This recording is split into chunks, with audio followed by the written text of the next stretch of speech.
Please help me introduce our keynote speaker, which is Dr. Richard Florida. Richard is the director of the Martin Prosperity Institute at the University of Toronto's Rutman School of Management and a senior editor for The Atlantic, a frequent writer for major newspapers and a guest on CNN and other significant broadcasts.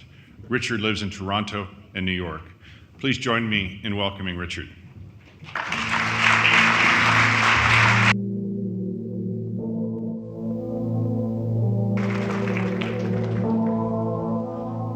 Thank you so much for that kind introduction, and thanks Greg, and thanks Craig, and especially to Mark and everyone at Cassidy Turley who works so closely with our team to bring us here. What a fantastic panel, and what a fantastic subject. And what I'll try to do in the time we have available, and although my remarks will be brief and I'm not going to take questions, I'll be happy to stick around afterwards and talk to people offline. What I'm going to try to do is tie together some of the themes that Greg talked about, that Craig and the panelists mentioned, and to bring them into some kind of useful perspective for all of you. I think the most important thing I want to say is that we are living through the greatest economic and social and technological revolution of all time. Not of modern times, of all times. And when I look at that revolution, or we'll hear in a minute, set of revolutions, I actually think we have a fairly good handle on the technology piece. But I think there are two other pieces that are happening that we have less of a handle on. And about 4 or 5 years ago, when the economy collapsed, I undertook a project that resulted in a book. I called it The Great Reset. And I wanted to look at what happened when we have major economic crises like 2008, or like the Great Depression that my parents lived through and told me so much about, or like the kinds of economic crises we had in the 19th century that people like Adam Smith and Karl Marx and great economists wrote about.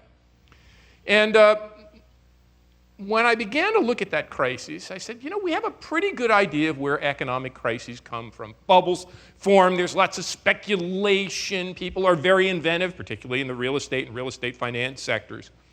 But we don't have a very good sense of how recoveries unfold. And I think that's what, in fact, in one of Greg's first slides, he had this idea of, are we recovering? What's going to happen with the Fed? Are we going to cool? Are we going to go back? And that's where the state, I was in Korea recently with Larry Summers. Pretty smart guy. And Larry unveiled his new theory of secular stagnation. It's actually not a new theory. It's a theory that was invented by a guy named Alvin Hansen a half-century ago to explain the Great Depression. And Alvin Hansen at that time said, the advanced capitalist world, led by the United States and the United Kingdom, had lapsed into secular stagnation. The advance of the productive forces, the economic forces, technological innovation had run out of gas. It would take heavy levels of government intervention to prime the pump. And Larry, at that meeting, made the case for more government intervention, not only in the case of monetary policy, but more government intervention to stoke demand. Well, we know how recoveries begin, and we're well into one. What the great economic historian Alexander Field found out when he looked back at the 1930s, right when Alvin Hansen was talking about secular stagnation, guess what decade of the 20th century was the most innovative? Outpacing the innovations of the 1980s and the 1990s, the dot-com boom, the high-tech boom, the 1970s and 80s, the Apple computer. The most innovative decade of the 20th century was the 1930s themselves. Great crises unleash tremendous waves of technological innovation. This is what the great economist Joseph Schumpeter called creative destruction. That's what we're living through now. You saw Greg's list. He showed you the list. I thought about my time, my nearly 20 years teaching at Carnegie Mellon. That list that I saw at Carnegie Mellon as a young professor is coming true in the Bay Area and other great technology. The technology revolution is upon us, and rates of innovation, according to those who track them, are beginning to tick up again. So we're living through a technology revolution, but we're living through two other revolutions that people don't quite understand. That's what I want to talk about today, and how they intersect. The first revolution is a shift in the way our economy is composed. From an old school industrial economy wrapped around large vertical corporations to something new that some people call a knowledge economy, other people call an information economy, I call a creative economy.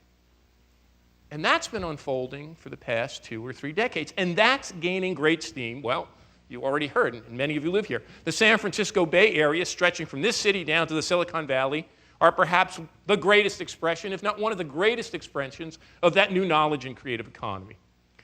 But it's the second revolution that's more challenging, that no economist has touched on, that none of our great soothsayers and pundits and analysts consider. And what really leads the way out of crisis, but which lags the technology revolution, which lags the economic revolution, is what Greg called lifestyle. And I'll call it something different. It's the intersection of place, location, geography, and plain old real estate. That's the revolution that's just brewing. And you know, I don't have a crystal ball. I'm not a great predictor of the future. We are in the equivalent point of this economic recovery. I'll say we're 5 or 6 years in. So we're in the equivalent point of being at about 1933 or 1934. Think about it. Maybe 1935 in historical terms. Who could have imagined? Well, I'll make it more real for you. My dad was born in 1921. He was 8 years old when the markets crashed. Who could have imagined, could my dad have imagined sitting in Newark, New Jersey, the rise of a whole new real estate economy built around suburbia? My dad told me when I was a young boy and he bought a house in suburban North Arlington, New Jersey, a working class suburb outside of Newark, he said, "Rich, when I was a young boy, this was a farm."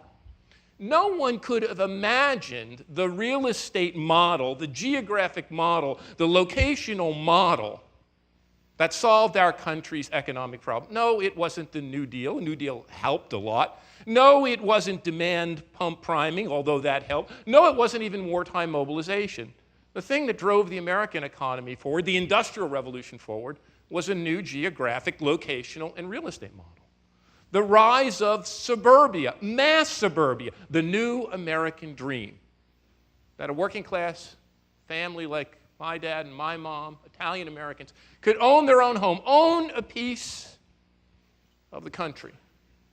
And as we built those suburban homes, and as those factories migrated from our core cities, from Detroit out to its suburbs, from Pittsburgh out to the surrounding areas, and then down to the Sun Belt, as we built that locational model and built those highways and built that real estate system, that geographic fix, our economy boomed.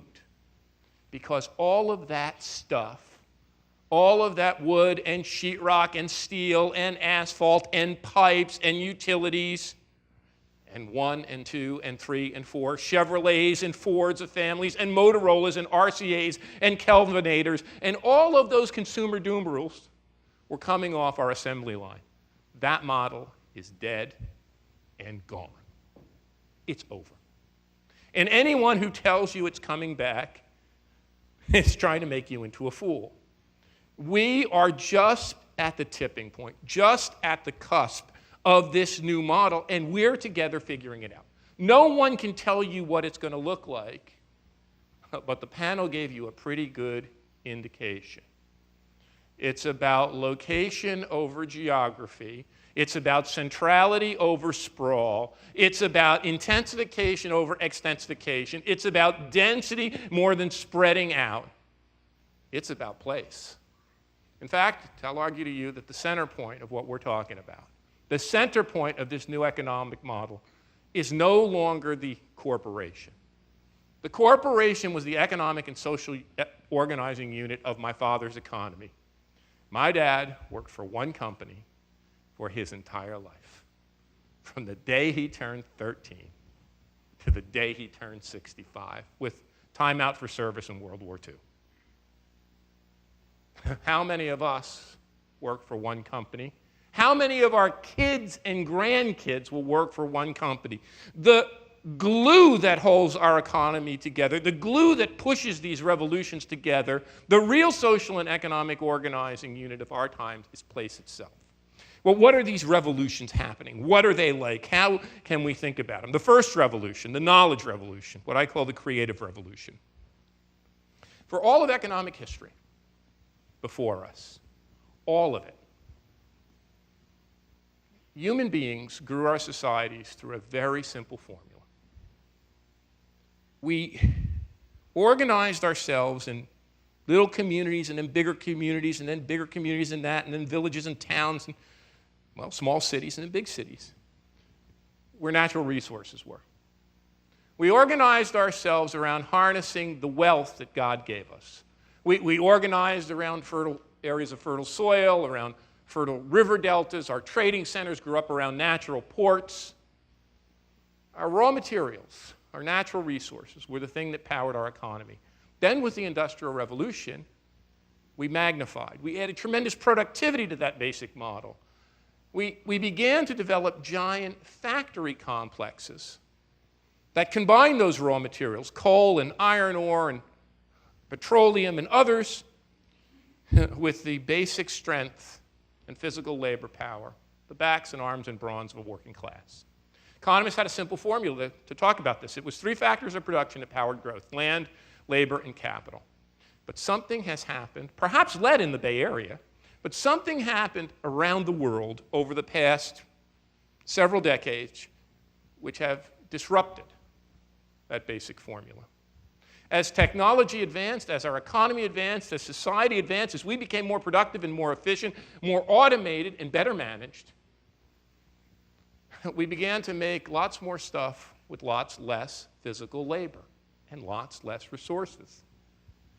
Just as agriculture at one time employed 90 and then 80 and then 70, and by the 1920s and 30s, perhaps 10% of our workforce, now down to 1% of our workforce, the same thing began to happen in manufacturing. From 60% of the workforce in the 1920s and 30s to 50%, to 40%, to 30%. Today, if we take the working class as a whole, that's not just people who work in manufacturing, but people who do construction, installation, and maintenance work, people who build our homes and build our buildings. It's 1 in 5 Americans. 6% of Americans actually make things. But our economy didn't collapse, of course. We built a new kind of economy. And lots of others have speculated on what that is. Some people called it a technology economy. Other people called it an information age, a digital age, a cybernetic age. And one of my great influencers and mentors, the great Peter Drucker, called it a knowledge economy. We were shifting from an older industrial economy, in his words, to a newer knowledge economy. Drucker got it just about right.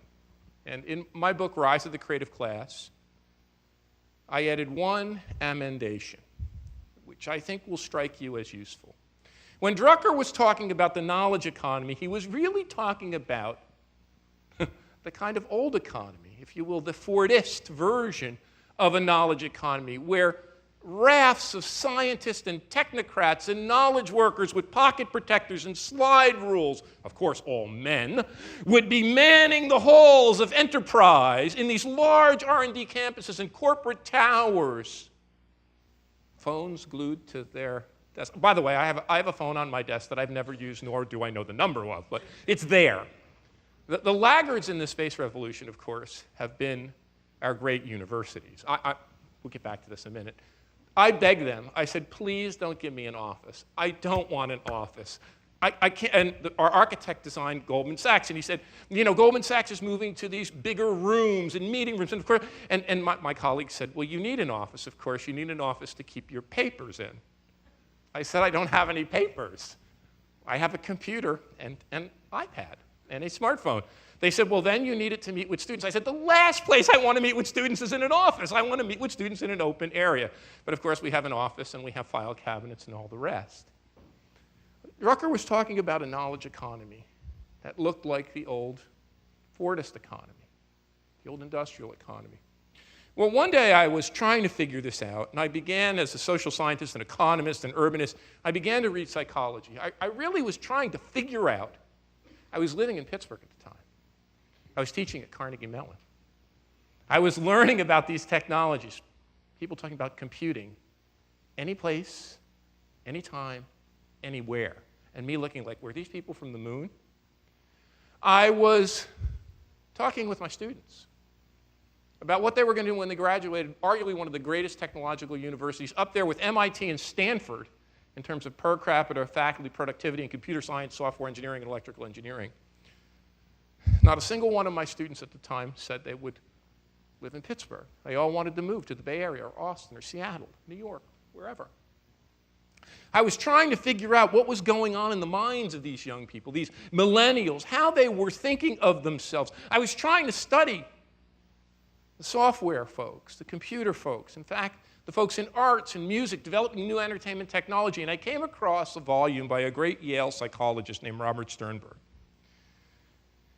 And the first line of his book really changed the way I think. He said, if you meet a great entrepreneur or a great technologist, a great inventor of new technologies, a great leader of enterprise, if you read someone who's a great artist or a musician or a designer, and he went on, a poet, you have met the same person, a creative person. And I went back to basic economics, and I said, if what powered the industrial age was something all human beings share, we all share the ability to do physical work. We all share the ability to make things. The great working class that was linked together as brothers and sisters by their work in steel mills and car factories and rubber factories and textile mills. If we were bound together, and what some philosophers argued what made us human was our ability to use physical labor to transform the world, I came to conclude there was a much bigger factor that actually was part of our shared humanity. That wasn't something that just individuals possess, but that we collectively possess and we utilize together. You not only see it in every great poet and artist and Steve Jobs and technologist and entrepreneur, you see it in every little boy and girl. You see it in your kids. You see it in your nieces and nephews, your grandkids. The thing that we share is not our physical labor, it's our creativity. It's our creativity that makes us human. It's our creativity that lies behind all of human advance. We have become not an industrial economy, not a technology economy, not a knowledge economy, but a creative economy. That's what's different. And Greg hinted at it in his opening remarks. That's what's different about today. It's less about making widgets and building artifacts, and it's more about, even in the technology space, thinking like an artist and an entrepreneur, combining new business models, ways of doing business, new technologies, new forms of design, user-friendliness, and making them appeal to people. And that's why I came up with this notion of the creative class. And let me just give you a few statistics on how big this economic revolution is. In the year 1900, America was still an agricultural economy. More than 50% of Americans, 70% of us worked on farms or around farms, supporting farms. Less than 5% of us were members of this creative class. Science, techies, artists, designers, people working in entertainment and media, knowledge workers in management, in the business professions. By the year 1950, we had become an industrial economy. Now more than 50% of Americans worked in and around factories. Less than 10% of us were members of this creative class. Beginning in the year 1980, the economic tsunami begins to wash over us. And of course, if you're from the Bay Area, you could see this creative outburst before that. You could see it as early as the late 1950s, the Beat Generation. You could see it in the 1960s in the Hate. You could see it by the youth movement and the counterculture, but all as temper tantrum. All as release, all as trying to find and come to grips with this creative impetus. In my book, I said it wasn't Woodstock that was the bellwether of the creative economy. It was the rise of Silicon Valley itself. Turning creativity from a cultural force into an economic force. Between 1980 and today, the United States has generated more than 25 million jobs in the creative class. Science, technology, arts, culture, music, entertainment, and the rest.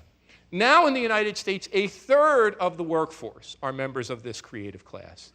In this Bay Area,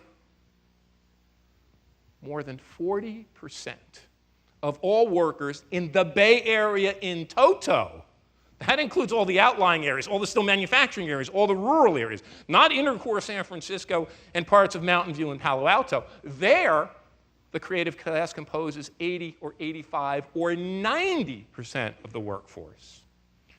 We are on track to add another 10 million of these jobs over the course of the next decade. When the rate of unemployment in the United States surged past 10%, when the rate of unemployment in manufacturing hit 15%, when the rate of unemployment in construction hit 25%, when the mayor of Detroit said that over half the working age population of Detroit was unemployed, the rate of unemployment in the creative class over the depths of the recession never hit 5%. This is the growth force of our time. This is to our time what my father's working class was to his time. I want to tell you one other thing before I move on to the second revolution. The creative class does not mean highly educated people alone. Yes, it is true that 9 in 10 people with a college degree have the great privilege to work in this creative class. But more than 40% of the members of the creative class don't hold a college degree. Of course, some of our greatest entrepreneurs, as we know, from Gates to Jobs to Dell to others, were college dropouts. But 40% of the creative class don't come equipped with a college degree, and really the challenge of our time is not only to grow the creative class, but it's to tap and harness the creativity that lies deep within every single individual. And I would argue to you that one of the great strengths of the Bay Area, one of the great strengths of New York, one of the great strengths of the United States has been its ability not only to tap high-level intellectual creativity, but in fact to mobilize creativity from the bottom up, from the street, from the ability for people from any walk of life, or almost any walk of life, to mobilize their creativity. And that's the great challenge of our time. You see, I came to this theory of creativity not by studying Silicon Valley startups, not by studying Facebook or Apple or Microsoft or Google or Twitter, but by studying factories. It goes back to the panel's conversation. I wanted to understand why some places in the Midwest were deindustrializing and others were beginning to rise. I wanted to understand when I taught at Ohio State why there was a new Honda factory right outside of our campus, but a General Motors and a Ford factory were closing. I began to study high-performance factories all over the United States and the world. I went all across Europe and all across Asia, and one day I found myself in Japan outside of Nagoya studying a cold rolling steel mill. The plant had turned the cold rolling of steel from a batch process that took 2 weeks into a continuous process that took no more than 5 minutes. When I asked the plant manager who invented that, which great metallurgist, material science program, at Carnegie Mellon, at MIT, at Stanford, what great set of engineers had invented that, he said, I had it all wrong. The transformation of that process was done on the factory itself by the workers themselves. The factory itself, he said, had become a living laboratory. And then I realized where I heard it first. I heard it from my father. I already told you my dad was born in 1921 in Newark, New Jersey, the son of Italian immigrants. My dad took that job in 1934 at age 13 because he had to. He excused himself from his class, put his books down on his desk, and went and signed up and got his working papers in downtown Newark. He began to work in an eyeglass factory, Victory Optical, in the Down Neck or Ironbound section of Newark, making eyeglasses almost just like these. My dad, of course, when Pearl Harbor was attacked, put his tools down. He enlisted in the Army. He went to fight in World War II. He came back and he took up work in that factory. One day he went ice skating in Brandsburg Park. He met my mom. They got married. They had 2 boys, myself, Richard, and my brother, Robert. They gave us great Italian-American names, Richard and Robert. Trust me, I grew up talking like this in New Jersey. How you guys doing here? Hey, it's nice in San Francisco, isn't it beautiful? Then I got a Garden State scholarship to Rutgers where I learned English as a second language. But that's neither here nor there.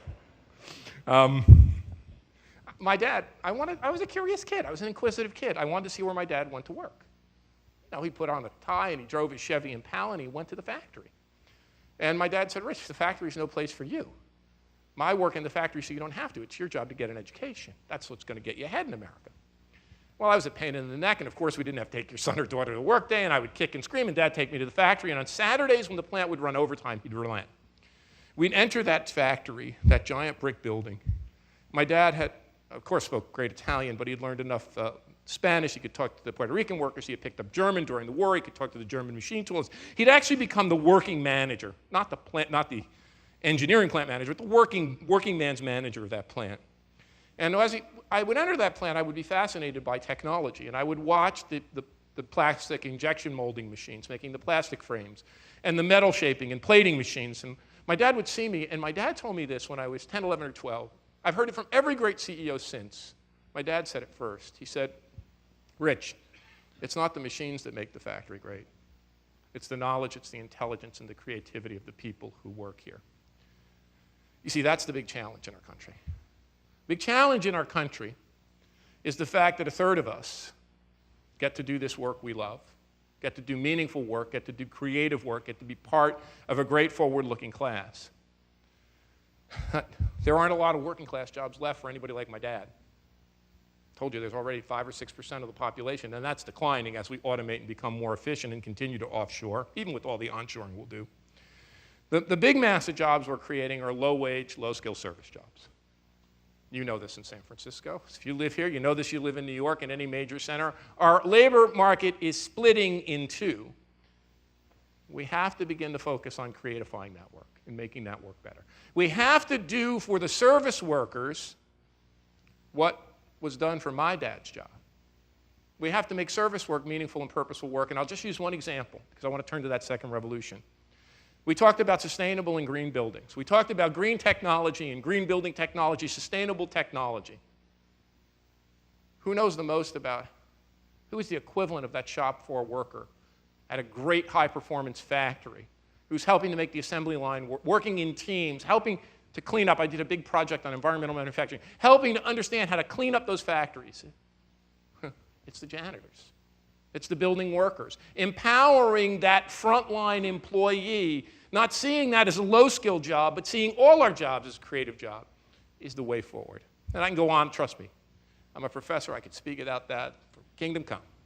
But I want to get us to the second revolution, which I think begins to shed even more light. If we know that we're in the middle of this economic revolution, if we know that technology and the speed of change is accelerating, if we know that the creative class and the knowledge economy is growing,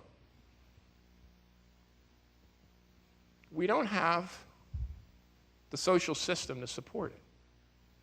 We're still trapped in the old model.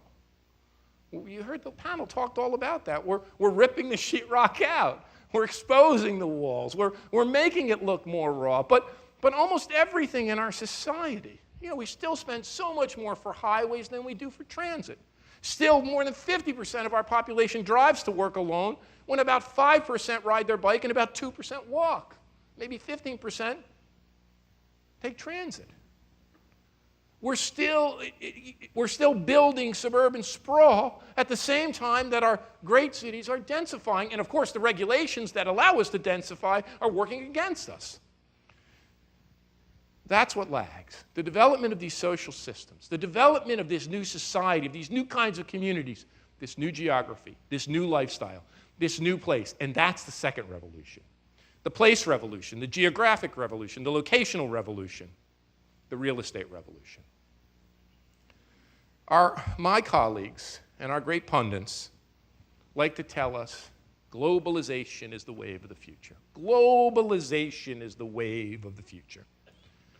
And they like to tell us that the world is spreading, that technology, well, the economists, the death of distance, the end of geography, the decay of community, that technology is pulling us apart, leaving us in complete and total isolation.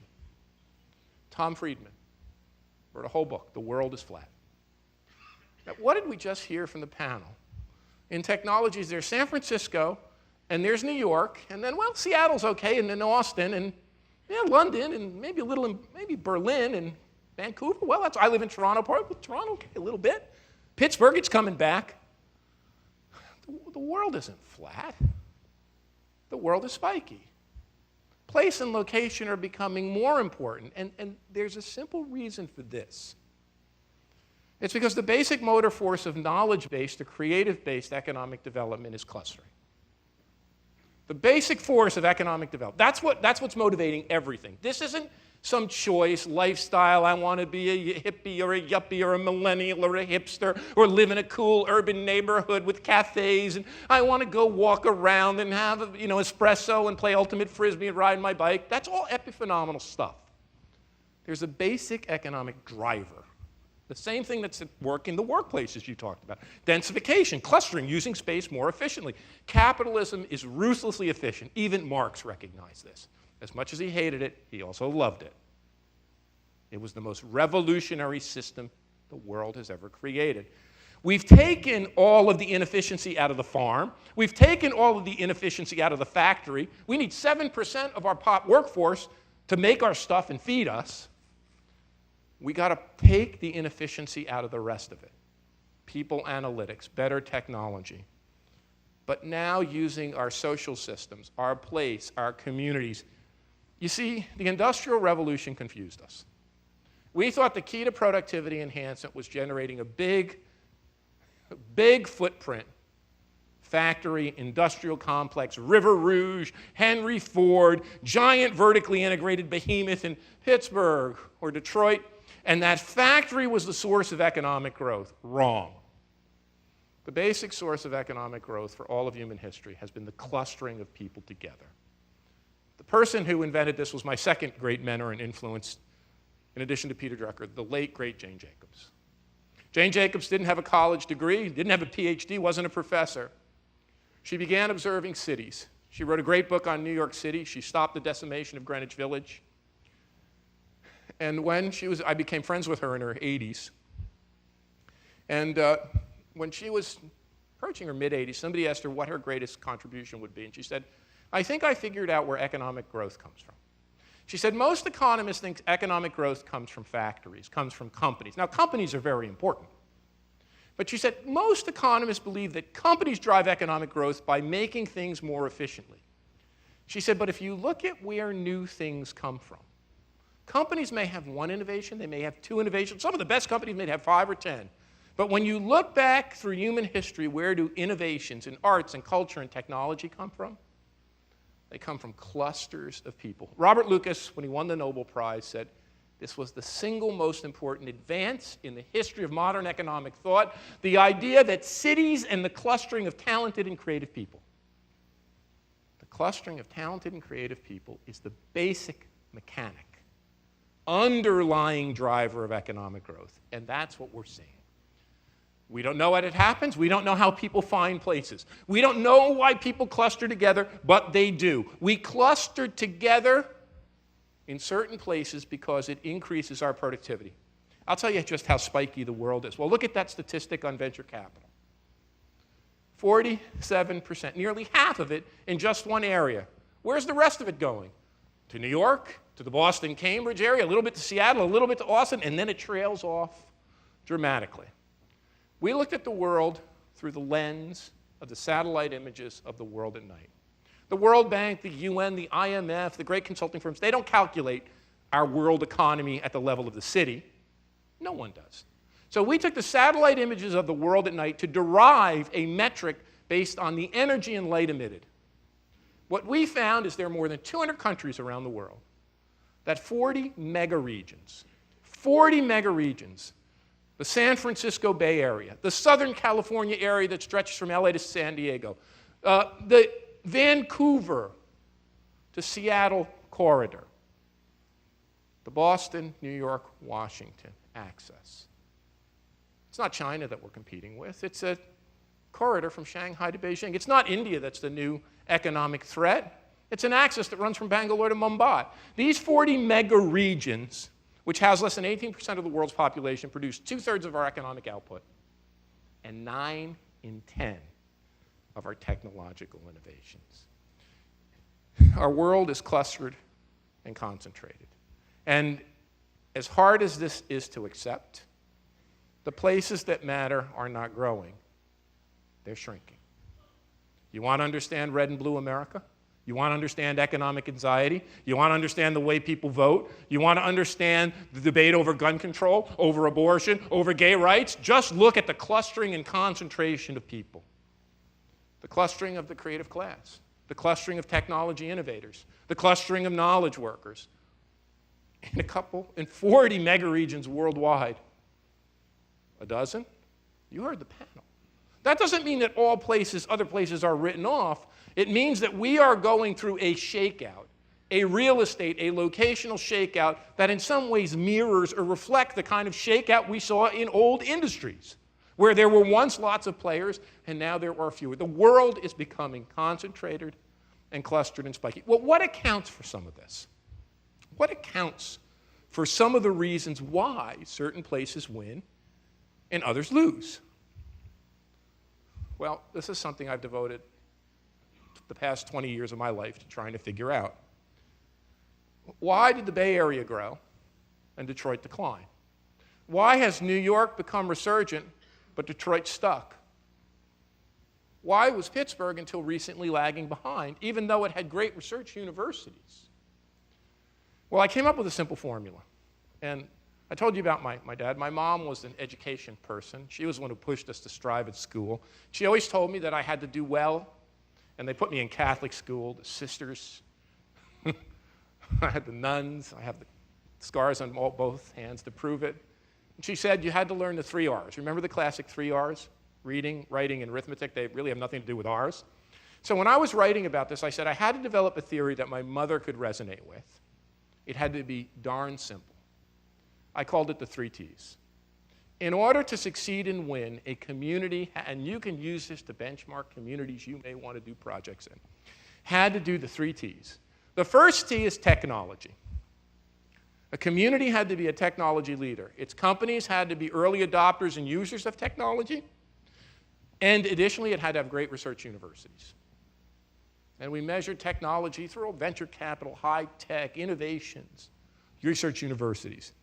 But I learned from my days in Pittsburgh that having great technology, if you think about it, Westinghouse, U.S. Steel, National Steel, Rockwell International Aerospace, the Mellon Laboratories, Carnegie Mellon, University of Pittsburgh, software engineering, computer science, robotics, tissue engineering. We had concentrations of university industrial R&D, but all of the stuff that we were inventing was flowing away. It was being commercialized by companies in the Bay Area, in Tokyo, across Asia, and other parts of the United States. The second T is talent. Second T is talent. You have to be a place that educates talent, develops talent, incubates talent. But as I said in Pittsburgh, our great export in Pittsburgh at the time, a dozen years ago, wasn't steel. It was the talented kids we produced, all of whom at that point were leaving. Now the loop is being closed. You had to be able to attract and retain talent. And that brought me to my third factor, tolerance. Tolerance. And the one that has gotten me into more trouble than anything I have ever written. Because in that book, I advanced a simple theory that what distinguished the Bay Area from other parts of the United States wasn't just its technology aggressiveness, wasn't just its great universities, but was its tolerance. The place that gave rise to the Grateful Dead, and Country Joe and the Fish, and the Jefferson Airplane, and I went down the list, and the 1960s counterculture. And that was all fine because we built a bohemian factor. Our bohemian factor would show that places that have more artistic and cultural creativity have higher incomes and more technological creativity. It's when we came up with our second index, our gay index, that the proverbial shit hit the fan. Because we showed that places in the 1990s that were welcoming to the gay and lesbian community, where the gay and lesbian community found that they could nestle and locate, had the characteristics of open-mindedness and diversity that allowed different thinking kinds of people, the strange and the weird and the eccentric. And the example I used, not to pick on Pittsburgh, a city I love, could you imagine Jobs and Wozniak with long hair and ripped jeans in a Volkswagen microbus, pulling up to the offices of Mellon Bank and asking for funding in the late 1970s? They would have called the security guards and cleared the decks. But when I asked Don Valentine in the early 1980s, when I didn't know what I was asking, and he had his Brooks Brothers suit and his tie on, why would you fund such strange-looking guys? He said to me, well, why would you look at the shell? What are you, stupid? Why would you look at the shell? It's not the shell that matters. It's what's inside the shell. And that shell comes in both genders. It comes in all age groups. It comes in all sexual orientations. And you know the story. More than a third to 50% of the businesses that have built this economy were founded by somebody who wasn't born in America. Technology, talent, and tolerance wrap that all up in an overlying construct I call not quality of life, but quality of place. That's what the companies are doing. That's what Facebook and Google and Apple are trying to do. They're trying to build quality of place, not quality of life. The old Fordist, my dad's concept, quality of life. House, car, TV, after work in the factory, crack open a beer and drink the beer. Quality of place. You see, quality of place has replaced quality of life. And it was really interesting to hear this. You know, Malcolm Gladwell wrote a brilliant essay in the New Yorker on this 15 years ago, talking about the new workplace as a city. The new workplace that all of us are talking about is itself a city. And the bigger the company gets, and the bigger the corporate campus gets, the more it has to take on characterizations of the city. It has to be denser. It has to be more interactive. It has to have more amenities. Unfinished. That was amazing, Heather. Unfinished. When we interviewed and did focus groups for Rise of the Creative Class, and we asked millennials in particular, but all age groups, what was their driving characteristics in picking in a place, and they talked about opportunity, not just economic opportunity, social opportunity, the ability to do stuff they love, to have arts and culture just in time, street-level culture, the ability to have a great mating market, not just a job market, to have lots of other people to meet and date because they're not married and going into the job market. They said, I want to be a place that's not done. I want to be in a place that's unfinished. I want to be in a place that I can contribute to building. And that's a challenge for this region. So what are we seeing? Quality of place, the street life, the excitement factor. We worked with Starwood and Le Méridien. It was so interesting to hear this conversation about what the new space should look like. And we met with them about their W project. And I blurted out, and probably why we got the job, because I'm so naive and uncensored, I just said, most people I know don't want to hang out in a nightclub.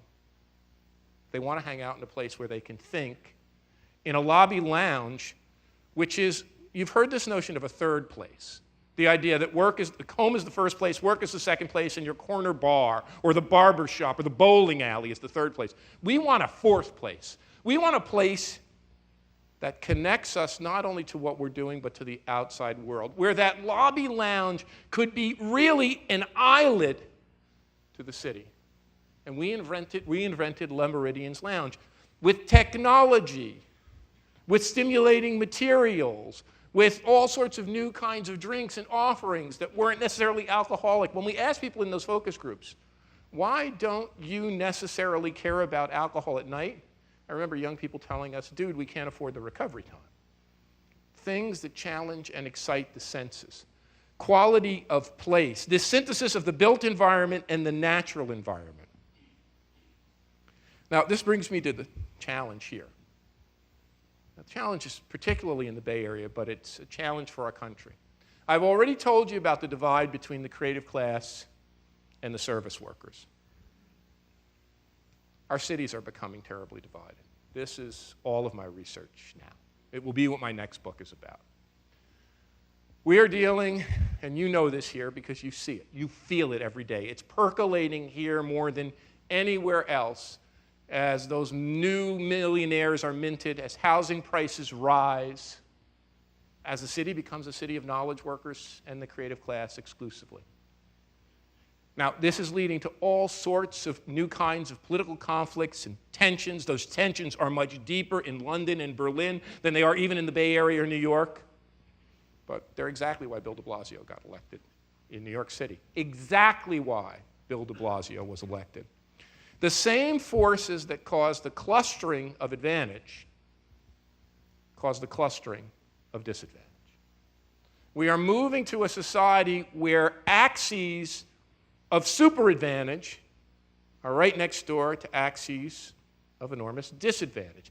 In fact, as more and more tech companies move back, this is the biggest thing that has surprised me. If you ask me, of all the things I could have predicted, what was the one thing that surprised me most, as an urbanist and someone who's written on venture capital and technology, In my 1980 studies of the venture capital industry, we found huge amounts of venture capital raised in New York and not one dime invested in New York. All of that money, as you know, flowed to here, to the Valley, to the 128 suburbs outside of Boston. My colleagues gave this kind of location a name. They called the location of high-tech workers a nerdistan. A nerdistan. High-tech workers wanted to work and live in a traditional suburban place with a single-family home and a fast, high-performance car and work in a low-slung corporate complex because they didn't like the dirty, gritty, grimy cities. What a change. San Francisco now outpaces the Silicon Valley in the generation of venture capital and startup activity. One zip code in San Francisco, not far from here, and we're finishing this report now, accounts for nearly $2 billion in venture capital investment. The Route 128 suburbs outside of Boston are getting very little. That investment is going right to Kendall Square, around MIT, and into Cambridge. The rise of New York City, which is attracting $2 to $3 billion in venture activity a year now. Our cities are becoming centers not just of artistic creativity and musical creativity, but technological creativity. So much so that the Talking Heads frontman David Byrne bemoans this trend now. The cities are being taken over by a technological elite. One of the things we're going to have to grapple with is creating a new real estate model, which is more inclusive. A new real estate model which sees the city as a place everyone can have opportunity. And I'm not putting this burden on just you in this room. I just want you to think about this. What the suburban real estate and locational solution did was unify our country. Everybody, including a 7th grade educated person like my dad, could be part of an American dream. And their real estate holding could signal that. Today, very early on, remember I told you my dad bought that house in 1960 when he was in his mid-30s. He couldn't even envision. He bought it on a farm. Today, we have to begin to think as an industry, as a group of stakeholders. What would a real estate vision be of a future society where more have opportunity? Well, that would take more density, more transit, more affordability, a new kind of city. Well, trust me, I already said that I'm a professor, which means I come from the Fidel Castro School of Public Speaking, which means I really could keep you here all day, and I know we want to have a drink and talk offline. You've been very patient. I want to talk to you about someone many of you may know who's become a dear friend of mine, who I think has his hands on the beginnings of a model, the beginnings of a model that may scale, may not scale, but may scale. The beginnings of a transformation that could be something we could all put to work. With the creative revolution, the knowledge revolution, the economic split between the skilled and the low, high skilled and the low skilled, and this movement towards urbanity. You know, it's not just happening in San Francisco and New York. We're seeing my wife, Ron, who's here today, she hails from the Detroit area. We're seeing it with the rebirth of Detroit Center City with this fellow, Dan Gilbert, who's putting more than $1 billion of investment. You know why? Because he said he couldn't make it work in the suburbs. It was too expensive. It was too expensive. It was too expensive to build everything he needed to build. It was cheaper to do it in the core. And by the way, there was a skyscraper sale going on. We see it in the challenge here in the Silicon Valley. How do we create urbanity? What an interesting challenge and laboratory. If San Francisco has that urbanity, if San Francisco is being revitalized around that urbanity, if knowledge workers are taking over the former industrial spaces, Silicon Valley's challenge is how do we build a new urbanity? How do those new campuses come together, not just as campuses? And it can happen. It can really happen. How does it come together as a city? Well, what would be the place that has the lowest concentration of the creative class in the country? And even lower than Miami Beach, where Ron and I spend the winter. Interesting challenge, the greater Miami area. There's one city which has the lowest percentage of knowledge workers in the creative class in the country, and that's Las Vegas. Las Vegas is a quintessential service economy, right? Built around casinos and gaming where young people, can, with not a lot of skills, could get a job as a valet or a car parker in the roulette wheels or whatever they do and make a decent living. Well, about 3 or 4 years ago, Tony Hsieh from Zappos called me up. And he said, Rich, I read your books. Why don't you come out and visit? He said, I'm trying something here that reflects your theories. Well, Tony was out in Henderson in an old campus, and trust me, they ripped everything out. That was as raw and as unfinished and as chaotic. But what they found is that campus they had, and they didn't have the scale of a Facebook or a Google, that campus that they had couldn't give the workers what they needed. They would have to walk to a place like a Fridays. It wasn't a Fridays, but you know what I'm saying? They would have to walk to this place to get lunch. There weren't any coffee spots. There wasn't a gym. And if Tony tried to build that, well, it was going to cost him a heck of a lot of money. Plus, it was driving his workers broke. Because this isn't Twitter or Google or Facebook or Amazon. Zappos is call center work. It's low-wage, low-skill service work. So the first thing Tony did is he made those jobs better jobs. He said, I'm going to treat all of you like a creative knowledge workers. I'm going to start the pay at $36,000, which is enormously higher than start. It's about $20,000 on average and much lower as Las Vegas. We're going to start at $36,000. I'm going to create your ability to move internally. You're going to be able to move up the ranks very quickly and get promoted. So he made those good jobs, profiled on 60 Minutes, wrote this book, Delivering Happiness, but that wasn't enough. He said, I've got to fix the place. I've got to make a city, not just a campus. Think about that. It's what Jack Dorsey said when they asked him about Twitter. It's not just a campus that's going to help me out. I need to be part of a city. So what did he do? He went down to old center Las Vegas, not the Strip. I don't know how many of you have been to East Fremont, but it's not the prettiest place in the world. And he bought off the former mayor, Oscar Goodman. Oscar was a mob lawyer. I tell him, Oscar, for sure we know a lot of people in common from my background in Newark. He bought the former city hall off the city, and then it gets interesting. Because at first I thought it was just going to be a city hall turned into a Zappos workplace with the large floor place and the integration and the no offices. But Tony said that's just a piece, because I have to build an exciting environment like they have in San Francisco around my office. So what did he do? He didn't impose a plan from on high. He set up a $350 million real estate fund to support and finance local entrepreneurs and local developers. He began to work with people to buy up the old condos, not to turn them into luxury units, but to turn them into shared housing. Think about this. Shared housing units, almost like dormitories, if you will. Shared housing units where people could reduce their costs by having less floor space. And guess what? If they lived close to work, they didn't have to have a car. They didn't have to have a mortgage. They could rent. They could stretch their dollar. And he began to invest in local coffee shops and local art galleries and local bars and local eateries and put his leverage against theirs and begin to build a retail core. And now, of course, he's trying to attract high-tech companies. You see, this solution is not one side or the other. On the one hand, the creative economy and clustering lifts the wages of a privileged few, but depresses the wages of a broader mass. We have to lift those wages and create more economic activity. But the even bigger issue is, how do we build cities and communities that are not just gated and gilded cities for the super rich? And I'll tell you this. I don't think we could get away with it. I don't think in this environment it's sustainable.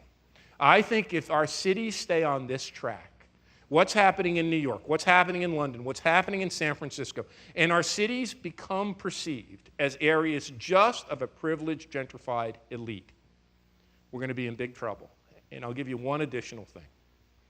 It's not just a political constraint. It's not just a civil disobedience constraint. It's not just smashing the windows on the Google bus. Technology, talent, tolerance, and diversity. Great cities, great places require not homogeneity. They require difference and diversity. They require differences in race, class, socioeconomic status, sexual orientation, age groups. If our cities become homogeneous, if our cities become a one-class city, a one-style city, we'll begin to cut off that innovative impetus that made them great in the first place. You know, my mentor, Jane Jacobs, had two great quotes. The first quote explains the rise of cities and urbanism, the movement of technological activity and knowledge workers. New ideas require old buildings. But she had an even better quote. When I asked her about what might happen to our cities before she died, well, I don't know, 8 years ago, when I asked her about what was happening as our cities come back, she said there was one caution.